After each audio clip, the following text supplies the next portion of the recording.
African Americans make up 13% of the voters and 9% of the registered non-voters in 2012.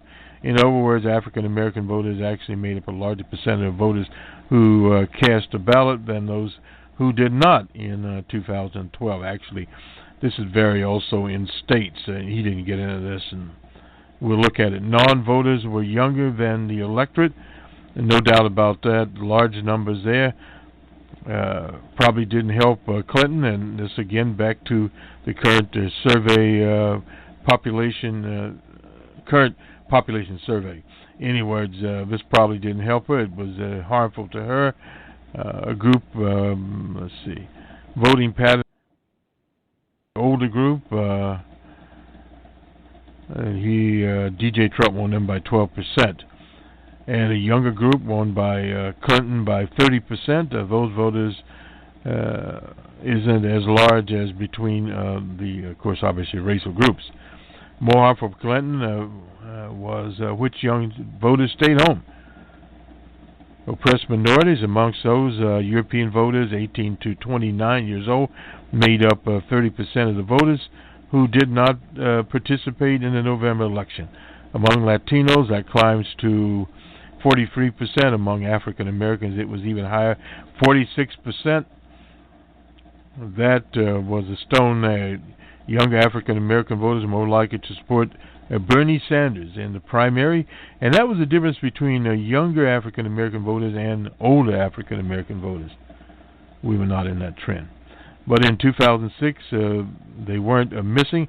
Now, this is a so-called missing white voters. This is our European voters. We prefer that to be a little bit more exact. This is Sean Trendy has written about. They weren't missing in the survey. Monkey data. Non-college graduates made up 48% of the 2016 election. Those who didn't vote, substantially lower than in 2012. They made up 47%. Pretty remarkable that a group of voters that is shrinking as a percentage of the population made up a larger share of the electorate in 2016 than in 2012. Well, some of this can be explained by voter suppression.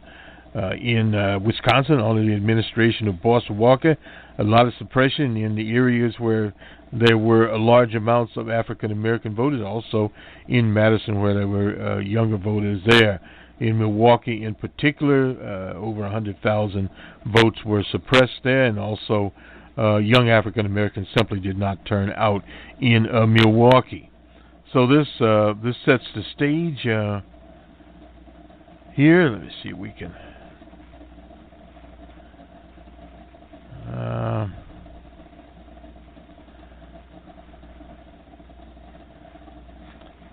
We'll get this one next time. Trump won since he was unpopular. No doubt he was unpopular, but he was popular enough with his voters. And that's an important thing to remember. If you're popular with your voters, they turn out. On to Karl Rove, as our time sort of running away with us here. And let me see if we can find Uncle Carl. And where is Uncle Carl? He's always hiding somewhere. Here we go. A big headline in the New York Times. After security meeting, Trump admitted possibility of Russian hacking, but then he put a number of other things. Nonetheless, Karl Rove, crowing about the 2016 prophecies and more. How to marinate a crow here. He talks about, well, we won't get into all that. Yes, it's time to review the 2016 predictions, and after new ones for the 2017. Looking back at the last year's list, I got 16 prognostications right and 10 incorrectly there. Contrary to my predictions, Trump won the White House. Well, he fell on that. A lot of people fell down on that one. Bad calls about President Obama. His approval rating did not drop. That's not unusual. It is kind of unusual in that if you look at G.W. Bush, his approval rating stayed in the tank after he left office. It came back a little now. So he's like Dixie rose again, I guess. Nonetheless, the U.S. Did not tweet on a recession. The Panthers didn't win the last year's Super Bowl, no doubt about that. And only fell to the Broncos. I went zip for 3 and predicting, we predicted the Oscars and not. Who cares? Ben Rhodes, evidently he is the guy, as a whisperer, who told the ambassador Susan Wright to blame the attack on, it was Benghazi. You don't hear any damn thing about Benghazi anymore. The Super Bowl aside, my sports pick rocked. Alabama won the national championship. They could win again this year. Cam Newton won the NFL's most valuable player. The Cubs won the World Series. And the NBA,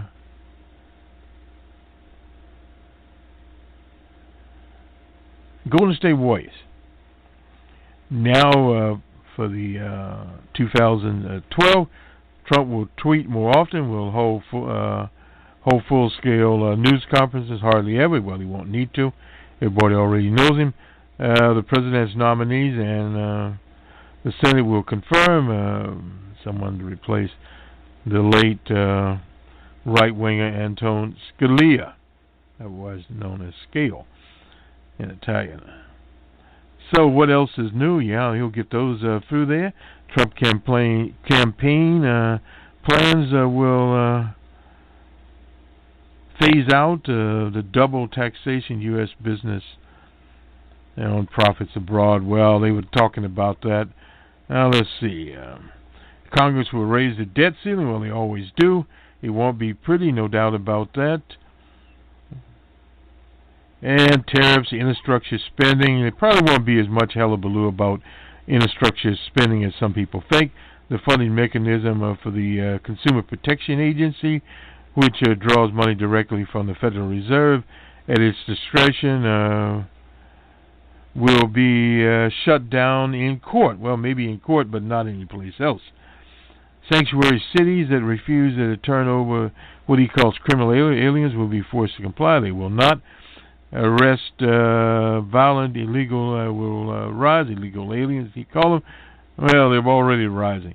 But there will be no deportations.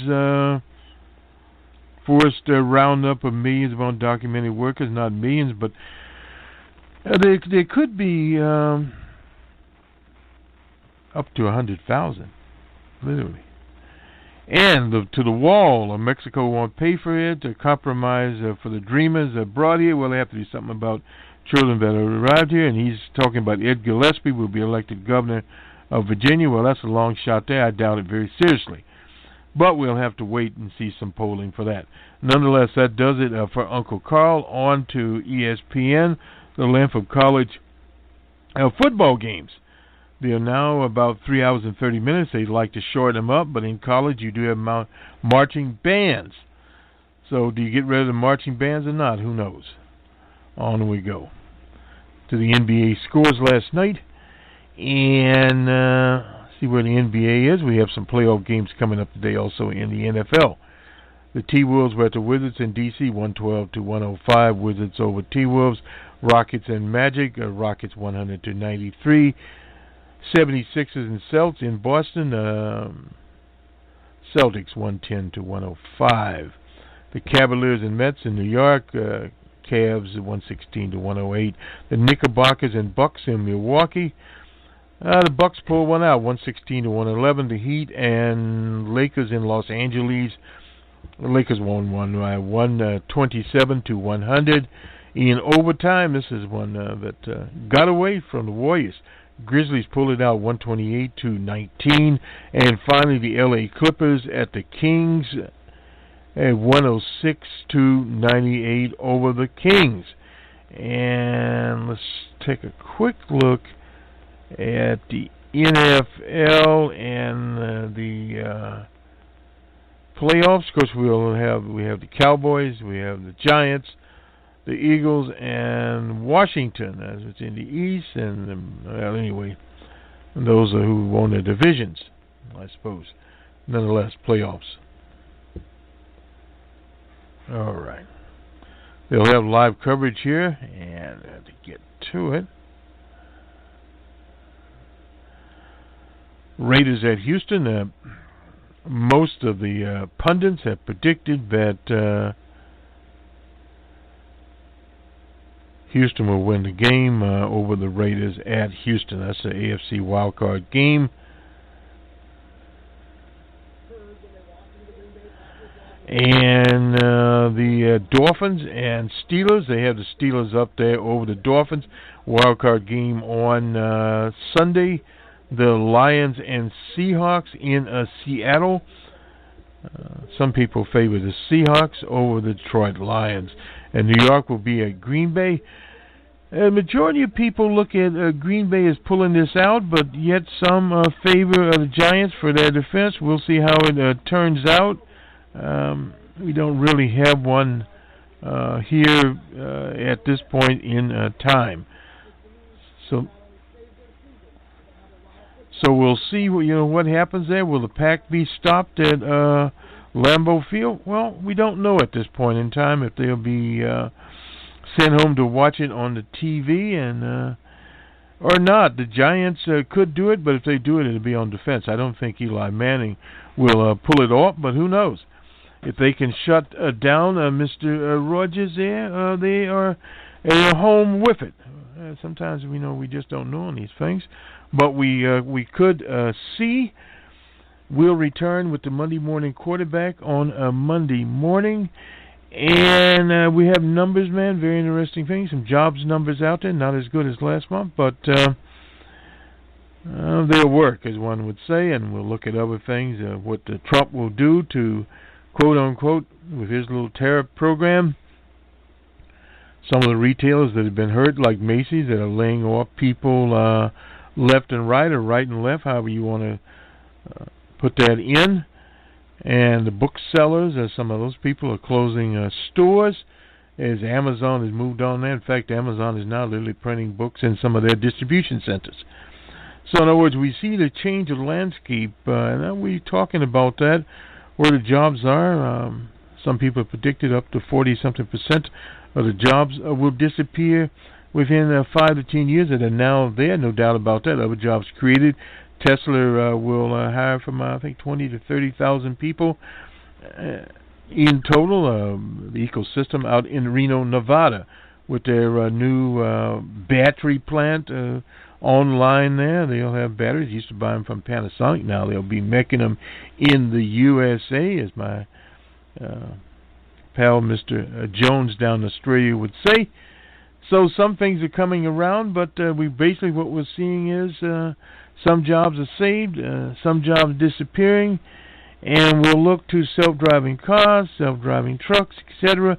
Large amount of people doing that sort of thing. It'll first strike with Uber and company, the new sort of gig economy. We'll start seeing jobs lost in those economies first, and then it'll move to taxi cabs and the hackies that are driving those, where that will go, and then on to trucks. In fact, out in Colorado, a beer truck delivered some beer. I assume it was Molson Coors. We don't know. And maybe it was a craft beer. But nonetheless, they did deliver that without a driver being there. And one of the things in technology is it relates to Moore's Law, the late CEO of Intel, that technology can double and triple in a short period of time. And this is what we're starting to see with the self-driving cars, which have been out there. They've been running trials in Australia for a very long time. So they're basically to the point now that Tesla has upgraded their cars. They just need to get the approval of some of the states for the liability portion of it. And, you'll have a few accidents here and a few accidents there, but effectively as the systems, as they get more and more of these cars out on the highways, byways, roadways, and whatever,